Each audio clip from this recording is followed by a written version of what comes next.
Hello students, welcome to La Excellence IAS academy.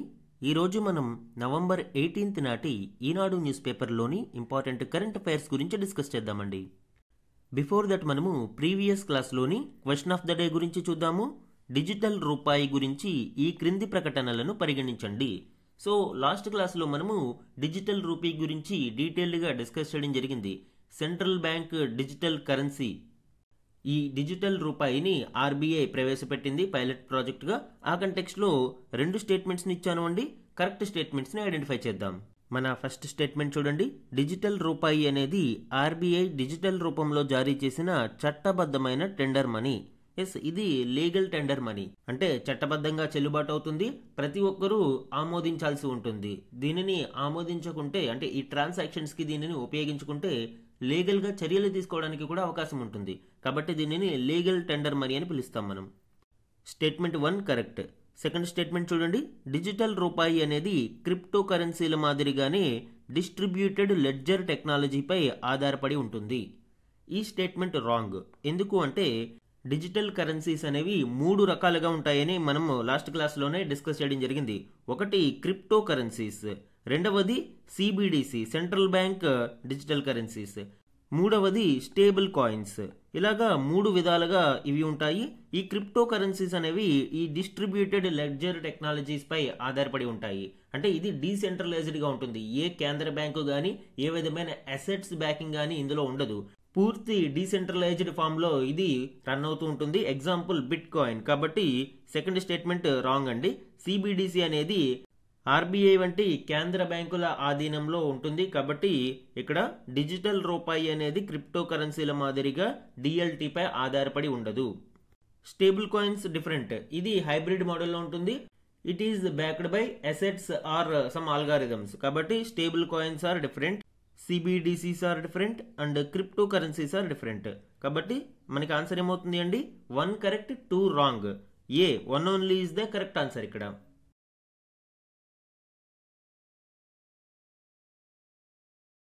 ఈరోజు మన first article చూడండి. రాష్ట్రపతికి చేరిన 16వ ఆర్థిక సంఘం నివేదిక వచ్చే బడ్జెట్ సమావేశాల్లోగా పార్లమెంటు ముందుకు. ఈ ఆర్టికల్ 16వ ఆర్థిక సంఘం నివేదికకు సంబంధించిన కీలక డీటెయిల్స్ని వివరిస్తూ ఉంది. ఇందులోని ఇంపార్టెంట్ పాయింట్స్ ఇప్పుడు చూద్దాం. 16వ ఆర్థిక సంఘం చైర్మన్ ఎవరండి? అరవింద్ పన్గడియా. అరవింద్ పన్గడియా నేతృత్వంలోని 16వ ఆర్థిక సంఘం 2026-31 మధ్యకాలానికి రాష్ట్రాలకు పంపిణీ చేసే ఆర్థిక వనరులకు సంబంధించిన నివేదికను సోమవారం రాష్ట్రపతి ద్రౌపది ముర్ముకు అందజేశారు. దీనిని వచ్చే బడ్జెట్ సమావేశాలలోగా కేంద్ర ప్రభుత్వం పార్లమెంటులో ప్రవేశపెట్టనుంది. సో ఈ నివేదిక యొక్క రికమెండేషన్స్ ఆధారంగా పన్నులలో రాష్ట్రాలకు ఎంత మేరకు వాటా లభిస్తుంది అనేది తెలుస్తుంది. అయితే టర్మ్స్ ఆఫ్ రెఫరెన్సెస్లో పాపులేషన్ని కన్సిడర్ చేయొద్దు అని, ముఖ్యంగా జనాభా నియంత్రణను తాము బలంగా అమలు చేసినందున ఆ ప్రాతిపదికన కేటాయింపులు ఉండకూడదు అని దక్షిణాది రాష్ట్రాలు అని డిమాండ్ చేస్తూ వచ్చాయి. ఎందుకంటే మనము పాపులేషన్ కంట్రోల్ అనేది చాలా బలంగా చేసుకురావడం జరిగింది. కానీ ఉత్తరాదిన ఈ పాపులేషన్ కంట్రోల్ మెజర్స్ పూర్తి స్థాయిలో అమలు కాకపోవడం వలన జనాభా అక్కడ విపరీతంగా పెరిగిపోవడము, దక్షిణాది రాష్ట్రాలలో జనాభా క్రమేపీ తగ్గిపోతూ రావడంతో ఇప్పుడు ఈ పన్నుల వాటా జనాభా ప్రాతిపదికన కూడా తీసుకుంటే మనకి one of the terms of రెఫరెన్స్లో ఉంటే అప్పుడు దక్షిణాది రాష్ట్రాలు నష్టపోయే ప్రమాదం ఉంది. అందువల్లనే దక్షిణాది రాష్ట్రాలు అన్ని డిమాండ్ చేశాయి దీనిని కన్సిడర్ చేయొద్దు అని. బట్ ఈ టీఓఆర్ బయటకు వస్తే గానీ మనకి పూర్తి స్థాయిలో తెలియదు. ఈ కొత్త సిఫారసులు 2026 ఏప్రిల్ 1 నుంచి అమలులోకి రానున్నాయి.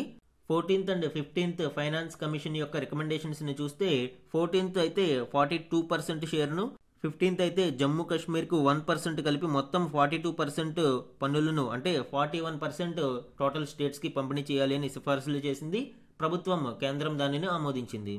సో ఈ నేపథ్యంలో ఈ 16th ఫైనాన్స్ కమిషన్ యొక్క రికమెండేషన్స్ ఏ విధంగా ఉంటాయో చూడాలి. అండ్ ఫైనాన్స్ కమిషన్కి సంబంధించి ఇంపార్టెంట్ డీటెయిల్స్ చూద్దామండి. దీనిని రాజ్యాంగంలోని ఆర్టికల్ 280 ప్రకారం కాన్స్టిట్యూట్ చేయడం జరుగుతుంది. ఇది ఒక క్వాసీ జ్యుడిషియల్ బాడీ. అలానే constituted by president of India quinquennially, అంటే 5 సంవత్సరాలకు ఒకసారి దీనిని ఏర్పాటు చేస్తారు. దీనిలో సభ్యులు ఎవరుంటారు? ఒక చైర్మన్తో పాటు 4 సభ్యులను కలిగి ఉంటుంది, ఇంక్లూడింగ్ ఒక high court judge appointed by president. రాష్ట్రపతి వీరిని నియమిస్తారు. And authority to decide qualifications parliament, అంటే ఎవరు ఈ సభ్యులకి అర్హత కలిగి ఉంటారు అనేది పార్లమెంట్ నిర్ణయిస్తుంది. టెన్యూర్ అనేది specified by president and reappointment eligible. So ఇవన్నీ కూడా మనకి పాలిటీ ఎగ్జామ్ పాయింట్ ఆఫ్ వ్యూలో ఇంపార్టెంట్. అండ్ దీని యొక్క ప్రధాన విధి ఏంటండి? Recommendations to president about distribution of net tax proceeds between central and state governments. కేంద్ర మరియు రాష్ట్ర ప్రభుత్వాల మధ్య పన్నుల వాటాను ఇది రికమెండ్ చేస్తుంది. Principles for grants in aid to the states by the centre. కేంద్రం రాష్ట్రాలకు కొన్ని గ్రాంట్లను కేటాయిస్తూ ఉంటుంది, వాటికి నిబంధనలను ఫైనాన్స్ కమిషన్ రికమెండ్ చేస్తుంది. Evaluates the rise in the consolidated fund of a state to affix the resources of panchayats and municipalities. Consolidated fund of states ని ఇది పరిశీలిస్తూ ఉంటుంది. ఈ స్థానిక సంస్థలకు కొంత నిధుల కేటాయింపునకు కూడా రికమెండ్ చేస్తూ ఉంటుంది. Other financial matters referred to it by president. రాష్ట్రపతి కోరిన మేరకు ఇతర ఫైనాన్షియల్ మ్యాటర్స్ ని కూడా ఇది పరిశీలిస్తుంది. అయితే recommendations of the FCR only advisory and not binding on the government. ఈ రికమెండేషన్స్ అన్నీ కూడా అడ్వైజరీ మాత్రమే, ప్రభుత్వం దీనిని ఖచ్చితంగా అమలు చేయాలి అని లేదు, కానీ చాలా విషయాలలో ప్రభుత్వం వీటిని అమలు చేస్తుంది. అలానే powers of A civil court ఇది కలిగి ఉంటుంది. As per code of civil procedure 1908 యొక్క అధికారాలను ఈ ఫైనాన్స్ కమిషన్ కలిగి ఉంటుంది. అండ్ ఇక్కడ కొంత 14th and 15th finance commission యొక్క డీటెయిల్స్ చూస్తే ఫార్ములా ఏ విధంగా డిసైడ్ చేశారు? వెయిటేజ్ అనేది చూస్తే 15th ఫైనాన్స్ కమిషన్లో పాపులేషన్ 15% తీసుకున్నారు, area 15%, and income distance 45%, demographic performance 12.5%, tax efforts 2.5%, forest and ecology 10%. ఇలాగా 15th ఫైనాన్స్ చూస్తే 14th ఫైనాన్స్ మాత్రం 50% income distance, 27.5% population, 15% area, 7.5% forest and ecology. ఇలాగా వెయిటేజ్ అనేది ఉంది.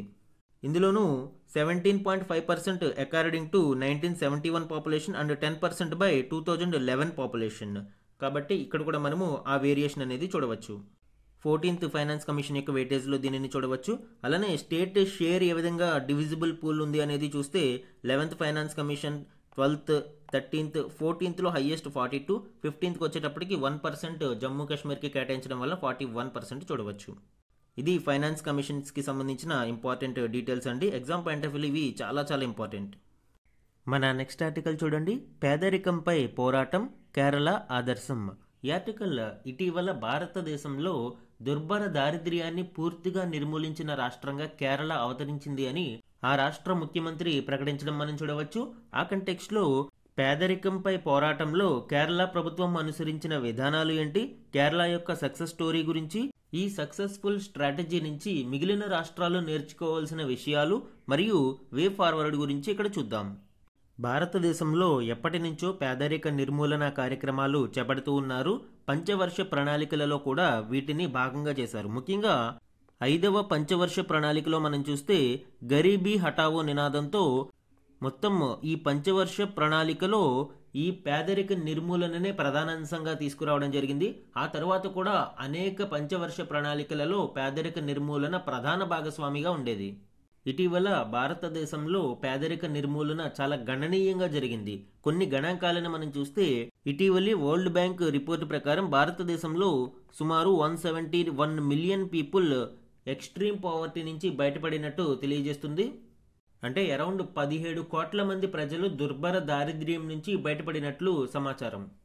అండ్ భారతదేశం యొక్క ఎక్స్ట్రీమ్ పావర్టీ రేట్ డిప్ అనేది చూస్తే 2011-12లో 16.2% ఉండగా 2022-23కి షార్ప్ ఫాలింగ్ అనేది ఇక్కడ చూడవచ్చు. అరౌండ్ 2.3%కి ఇది పడిపోయింది. అలానే రూరల్ అండ్ అర్బన్ ఏరియా యొక్క డిఫరెన్స్ అనేది కూడా ఈ పేదరికంలో తగ్గిపోతూ వచ్చింది. 2011-12లో రూరల్ పావర్టీ 18.4%గా ఉండగా అర్బన్ పావర్టీ 10.7%గా ఉండేది. ఇప్పుడు ఇక్కడ మనము 2022-23 గణాంకాలని చూస్తే రూరల్ పావర్టీ 2.8% గాను అర్బన్ పావర్టీ 1.1%కి పడిపోయింది. అంటే ఈ డిఫరెన్స్ అనేది కూడా క్రమేపీ తగ్గిపోతూ వచ్చింది. అయితే ప్రభుత్వాలు ఇన్ని చర్యలు తీసుకుంటూ ఉన్నా కూడా పేదరికం యొక్క నిర్మూలన అనేది గణనీయ స్థాయిలో జరుగుతున్నా కూడా నేటికి భారతదేశంలో 20 కోట్లకు పైగా ప్రజలు పేదరికంతో బాధపడుతూ ఉన్నారు. పేదరిక నిర్మూలన కోసం వివిధ రాష్ట్రాలు అభివృద్ధి సంక్షేమ కార్యక్రమాల కోసం విభిన్న నమూనాలను అనుసరిస్తూ ఉంటాయి. ఈ క్రమంలో అక్షరాస్యత మెరుగుదలలో గాని, మానవాభివృద్ధి సూచీలో గాని, సుస్థిరాభివృద్ధి లక్ష్యాల సాధనలో గాని జీవన ప్రమాణాలలో ముందు ఉన్న రాష్ట్రంగా కేరళ తన ప్రత్యేకతను నిలబెట్టుకుంటూ వచ్చింది. అండ్ వెరీ రీసెంట్గా నవంబర్ 1వ తేదీన కేరళ అవతరణ దినోత్సవం సందర్భంగా కేరళ ముఖ్యమంత్రి పినరాయి విజయన్ గారు ఒక స్టేట్మెంట్ ఇచ్చారు. ఏంటి? ఎక్స్ట్రీమ్ పావర్టీని కేరళలో పూర్తిగా ఎరాడికేట్ చేశాము, దుర్బల దారిద్ర్యాన్ని నిర్మూలించగలిగాము అని. దీంతో అత్యంత పేదరికాన్ని పారద్రోలిన మొదటి రాష్ట్రంగా భారతదేశంలో కేరళ నిలిచింది. అయితే కేరళ మోడల్ ఏ విధంగా ఉంది, కేరళ ఈ విజయాన్ని ఎలా సాధించింది అనేది చూద్దాము.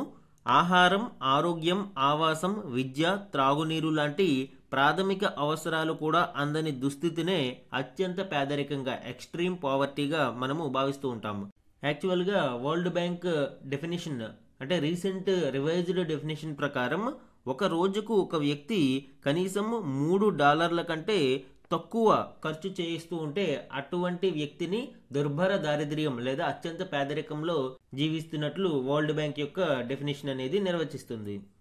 0.55% దారిద్ర్యంతో దేశంలో అతి తక్కువ పేదరికం కలిగిన మొదటి రాష్ట్రంగా కేరళ నిలిచింది అని 2023లోనే నీతి ఆయోగ్ నివేదిక వెల్లడించింది. ఇప్పుడు 2025లో ఈ ఎక్స్ట్రీమ్ పావర్టీని 100% ఎరాడికేట్ చేశాము అని కేరళ ప్రభుత్వం ప్రకటించడం విశేషం. దుర్భర దారిద్ర్యాన్ని నిర్మూలించడానికి ఎంపిక చేసిన మున్సిపాలిటీ, గ్రామ పంచాయతీలలో పైలట్ ప్రాజెక్టులను అమలు చేసి సానుకూల ఫలితాలను సాధించింది. ఆ తర్వాత ఆదాయం, ఆహారం, ఆరోగ్యం, ఆవాసం, అవిద్య, ఉపాధి ప్రమాణాలుగా రాష్ట్ర వ్యాప్తంగా అత్యంత పేదరికంలో ఉన్న 64,006 కుటుంబాలను గుర్తించారు. అంటే ఇక్కడ కేటగరైజేషన్ చేసి ప్రయారిటీస్ని ఇవ్వడం జరిగింది. అంటే ఎవరు పేదరికంలో ఏ రకాల పేదరికంతో బాధపడుతున్నారో అనేది కేటగరైజ్ చేసి వారికి తగిన అవసరాలను గుర్తించి ఆ అవసరాలను తీర్చగలగడం ఇక్కడ ఫస్ట్ సక్సెస్. ఆ విధంగా కేటగరైజ్ చేసి ప్రణాళికాబద్ధంగా శ్రమించి 1,03,099 మందిని దుర్భర దారిద్ర్యం నుంచి బయటపడేశారు. ఇందుకోసం ప్రభుత్వం ప్రతి కుటుంబానికి ఒక్కో సూక్ష్మ ప్రణాళికను రూపొందించి పక్కా ఇల్లు, భూ పంపిణీ, రేషన్ కార్డులు, పింఛన్లు, ప్రజారోగ్య కేంద్రాల ఏర్పాటు, ఉచిత వైద్య బీమా, పరిశుద్ధమైన త్రాగునీరు వంటి సౌకర్యాలను అందజేసింది. అంటే ఎవరికి ఏ అవసరాలు అనేవి సూక్ష్మ ప్రణాళికల ద్వారా రూపొందించి వారికి తగిన అవసరాలను అందించడం జరిగింది. తద్వారా కేరళ దేశంలోనే దుర్భర దారిద్ర్యాన్ని నిర్మూలించిన మొదటి రాష్ట్రంగా నిలిచింది. ముఖ్యంగా ఇందులో స్థానిక సంస్థలు అంటే పంచాయతీలు, మున్సిపాలిటీల యొక్క రోల్ చాలా కీలకమండి. అయితే ఎంత చేసినా కూడా కేరళ ఈ దారిద్ర్య నిర్మూలన కోసం ఎక్కువ నిధులను వెచ్చించాల్సిన పని లేకుండానే కేవలం ప్రణాళికాబద్ధంగా ఈ విజయాన్ని సాధించగలిగింది. కేరళ యొక్క బడ్జెట్ చూస్తే సుమారు 2 లక్షల కోట్ల రూపాయల బడ్జెట్ని కలిగి ఉంది. అంతకంటే ఎక్కువ బడ్జెట్ మన తెలుగు 2 రాష్ట్రాలు కూడా కలిగి ఉన్నాయి. తెలంగాణ మరియు ఆంధ్రప్రదేశ్ బడ్జెట్ని పరిశీలిస్తే అంతకంటే ఎక్కువ బడ్జెటే ఉంది మనకి. తెలుగు రాష్ట్రాలలో కూడా పేదరిక నిర్మూలన జరుగుతూ ఉన్నా కూడా కేరళ యొక్క సక్సెస్ అనేది ఇంకా మనం సాధించలేకపోతున్నాం. దీనికి అనేక కారణాలను మనం చెప్పవచ్చు. ఫర్ ఎగ్జాంపుల్, గృహ నిర్మాణ పథకాల అమలులో వైఫల్యం. అసలు పేదలందరికీ ఇల్లు అనేది చాలా విస్తృతమైన పథకం. ఆవాస్ యోజనలో దీనిని అనేక మందికి శాంక్షన్లు చేస్తూ ఉంటారు. కానీ ఇందులో నిర్మాణంలో అనేక వైఫల్యాలు, విద్య, ఆరోగ్య రంగాలను క్రింది వర్గాలకు చేరువ చేయలేకపోవడం, స్థానిక సంస్థలకు కేరళ తరహాలో సరి అయిన అధికారాలు ఇవ్వలేకపోవడం, అవి సమర్థవంతంగా పనిచేయలేకపోవడం తదితర సమస్యలతో మిగిలిన రాష్ట్రాలు దుర్భర దారిద్ర్యాన్ని నిర్మూలించలేకపోతున్నాయి.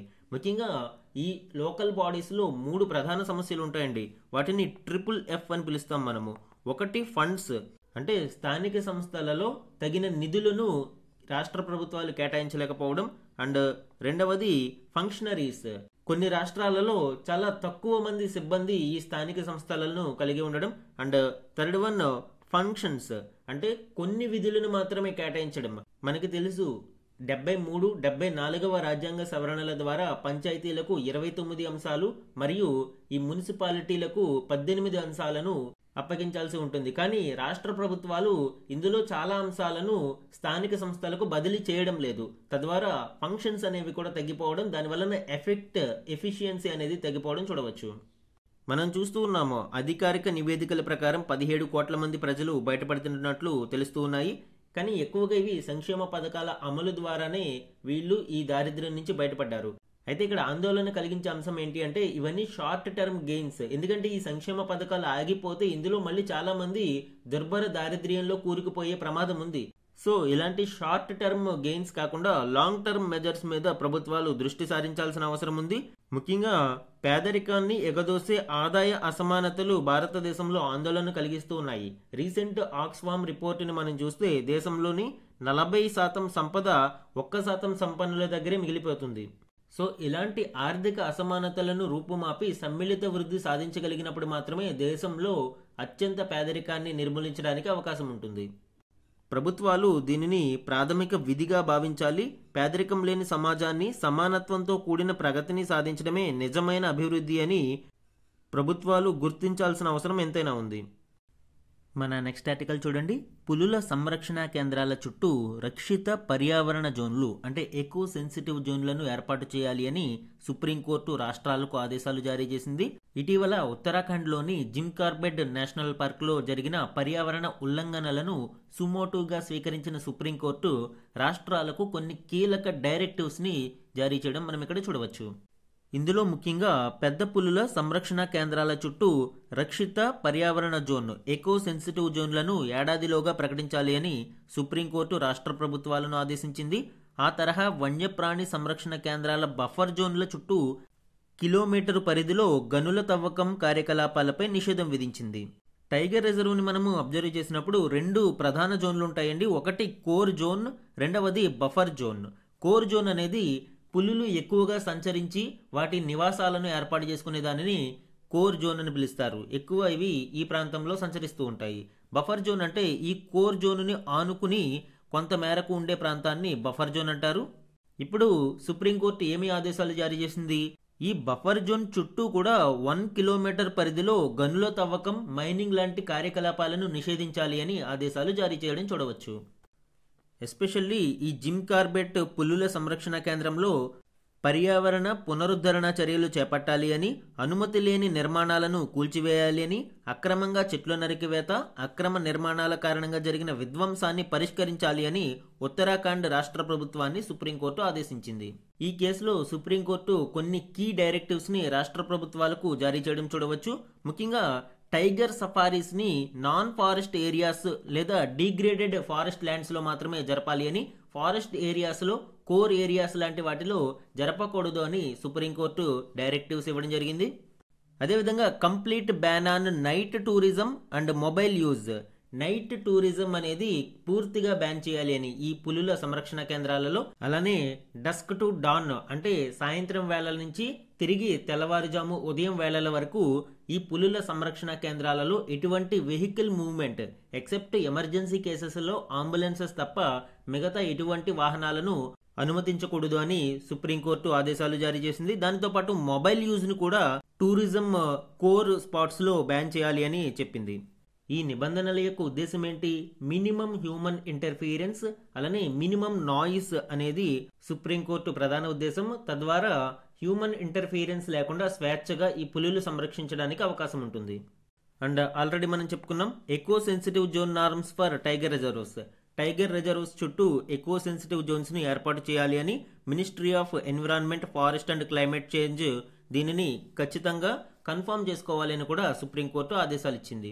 ఈ ఎకో సెన్సిటివ్ జోన్స్ అనేవి బఫర్ జోన్ ఎంతైతే పరిమాణంలో ఉంటుందో అంత మొత్తంలో కూడా అంత పరిమాణంలో ఈ ఎకో సెన్సిటివ్ జోన్ను ఏర్పాటు చేయాలి అని స్టేట్స్ 1 సంవత్సరం లోపు ఈ నిబంధనలను నోటిఫై చేసి అమలు చేయాలి అని సుప్రీంకోర్టు ఆదేశించింది. Ban on commercial and industrial activities. యాక్చువల్గా కోర్ ఏరియాలో ఈ యాక్టివిటీస్ ఎప్పటి నుంచో బ్యాన్ చేయబడ్డాయి. ఇప్పుడు బఫర్ ఏరియాస్లో కూడా ఎకలాజికల్లీ హార్మ్ఫుల్ యాక్టివిటీస్ ఏవైతే ఉన్నాయో ఇలాంటివి కమర్షియల్ అండ్ ఇండస్ట్రియల్ యాక్టివిటీస్ని కూడా పూర్తిగా నిషేధించింది. ఎకో ఫ్రెండ్లీ యాక్టివిటీస్ వరకు బఫర్ జోన్లో ప్రాబ్లం లేదు, కానీ ఎకో హార్మ్ఫుల్ యాక్టివిటీస్ మాత్రం పూర్తిగా నిషేధించబడ్డాయి. ఎకో హార్మ్ఫుల్ అంటే ఏంటి?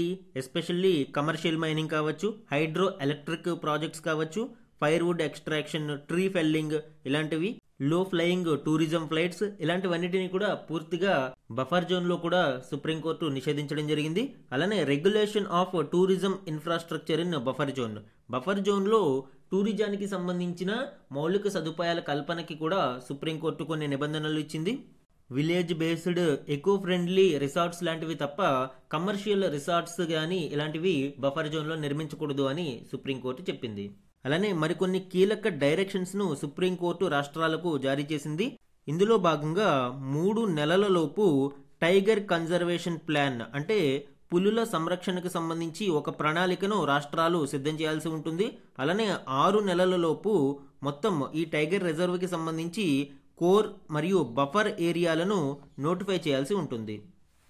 అదేవిధంగా ఎన్టీసీఏ నేషనల్ టైగర్ కన్జర్వేషన్ అథారిటీని యాన్యువల్ ఎకలాజికల్ ఆడిట్స్ని సమర్పించాలని కూడా సుప్రీంకోర్టు ఆదేశించింది. ఈ జడ్జిమెంట్ యొక్క ప్రధాన ఉద్దేశం ఏంటి అండి? పులుల సంరక్షణను మరికొంత సీరియస్గా తీసుకోవాలి అని. ముఖ్యంగా ఇటీవల కాలంలో ఈ టైగర్ రిజర్వ్స్ చుట్టూ commercial projects and tourism projects ఎక్కువగా డెవలప్ అవుతూ ఉన్నాయి. సో ఇలాంటి ఆందోళనకర పరిస్థితులలో సుప్రీంకోర్టు ఇలాంటి కీలక డైరెక్షన్స్ని జారీ చేయడం మనం చూడవచ్చు. మన నెక్స్ట్ ఆర్టికల్ చూడండి. రష్యాతో వ్యాపారం చేసే దేశాలపై 500% సుంకాలు ట్రంప్. ఈ ఆర్టికల్ ఇటీవల శాంక్షనింగ్ రష్యా యాక్ట్ ఆఫ్ 2025ను అమెరికన్ సెనేట్లో ప్రవేశపెట్టడం జరిగింది. ఆ కంటెక్స్లో ఇందులోని కీలక డీటెయిల్స్ ఇక్కడ చూద్దాం. రష్యాతో వ్యాపార వాణిజ్యాలు చేస్తున్న అన్ని దేశాలపై అతి తీవ్ర ఆంక్షలను విధిస్తామని అమెరికా అధ్యక్షుడు ట్రంప్ మరోసారి హెచ్చరించారు. రష్యా నుంచి ముడి చమురును కొనే, దాన్ని మళ్లీ విక్రయించే దేశాలపై 500% దాకా సుంకాలను విధిస్తామని వెల్లడించారు. ఈ మేరకు శాంక్షనింగ్ రష్యా యాక్ట్ ఆఫ్ 2025ను అధికార రిపబ్లికన్ పార్టీ అమెరికా సెనెట్లో ప్రవేశపెట్టింది అని ట్రంప్ పేర్కొన్నారు. ఆ బిల్లుకు అమెరికా కాంగ్రెస్ ఆమోదముద్ర లభిస్తే తాను స్వాగతిస్తాను అని ట్రంప్ పేర్కొనడం విశేషం. అలానే 500% సుంకాలను ఎదుర్కొనే దేశాల జాబితాలో ఇరాన్ను కూడా చేర్చాలి అని తాను సూచించాను అని, తప్పకుండా అదే జరుగుతుంది అని ఆయన పేర్కొన్నారు. శాంక్షనింగ్ రష్యా యాక్ట్ ఆఫ్ 2025 అంటే ఏంటో చూద్దాం. రష్యా వాణిజ్య భాగస్వాములపై 500% సుంకాలను విధించే ప్రతిపాదనతో కూడిన బిల్లును అమెరికన్ సెనేట్లో ప్రవేశపెట్టడం జరిగింది. ఈ బిల్లు పేరు శాంక్షనింగ్ రష్యా యాక్ట్ ఆఫ్ 2025. ఒకవేళ ఈ బిల్లుకు అమెరికా కాంగ్రెస్ ఆమోదముద్ర లభిస్తే ప్రధానంగా చైనా, భారత్లను ట్రంప్ లక్ష్యంగా చేసుకునే అవకాశాలు ఎక్కువగా ఉన్నాయి. ఎందుకంటే మనము ఎక్కువగా రష్యా నుంచి ఆయిల్ని దిగుమతి చేసుకుని దానిని తిరిగి శుద్ధి చేసి మిగిలిన యూరోపియన్ కంట్రీస్కి ఇటీవల కాలంలో ఎగుమతులు చేస్తూ ఉన్నాము. ఒకవేళ ఈ శాంక్షనింగ్ రష్యా యాక్ట్ ఆఫ్ 2025 కనుక పాస్ అయితే అమెరికా అధ్యక్షుడు డొనాల్డ్ ట్రంప్ మన మీద 500% టారిఫ్స్ని విధించే అవకాశం ఉంది. మన నెక్స్ట్ ఆర్టికల్ చూడండి. ఈ వైరస్లు అత్యంత ప్రమాదకరం, ఐసీఎంఆర్ వెల్లడి. తగిన వైద్య పరిష్కారాల కోసం కసరత్తు. ఈ ఆర్టికల్ ఇటీవల ఐసీఎంఆర్ విడుదల చేసిన కొన్ని అత్యంత ప్రమాదకరమైన వైరస్ల జాబితా గురించి వివరించడం జరిగింది. ఇందులోని కీ పాయింట్స్ ఇప్పుడు చూద్దాం. మన దేశంలో క్లిష్టమైన అంటువ్యాధుల వ్యాప్తికి కారణమవుతున్న వైరస్లను భారత వైద్య పరిశోధనా మండలి ఐసీఎంఆర్ గుర్తించింది. ఇటువంటి వైరస్ల జాబితాను ఐసీఎంఆర్లోని కమ్యూనికల్ డిసీజెస్ విభాగం తయారు చేసింది. దీనివల్ల అంటువ్యాధుల వ్యాప్తిపై నిఘా పెంపొందించేందుకు తగిన దిద్దుబాటు చర్యలు తీసుకునేందుకు వీలవుతుంది అని సంబంధిత వర్గాలు భావిస్తున్నాయి. ఇందులో భాగంగా దేశవ్యాప్తంగా వివిధ ప్రాంతాలలో అంటువ్యాధులు వ్యాప్తి చెందుతున్న తీరుతెన్నులు, రోగ నిర్ధారణ, చికిత్సా విధానాలను సైతం పరిశీలించడం జరిగింది. తీవ్రమైన అంటువ్యాధులకు కారణమవుతున్న వైరస్లను గుర్తించడమే కాకుండా దీనిపై వైద్యులు, ల్యాబొరేటరీ నిపుణులు, అంటువ్యాధుల నిపుణులు, ప్రభుత్వంలోని విధాన నిర్ణేతలకు తగిన అవగాహన పెంపొందించాలనే ఉద్దేశంతో ఈ కసరత్తు చేపట్టారు. ఈ జాబితా కారణంగా తగిన వైద్య పరిష్కారాలను కనుగొనడానికి ఈ ప్రక్రియ దోహదపడుతుంది అని భావిస్తున్నారు.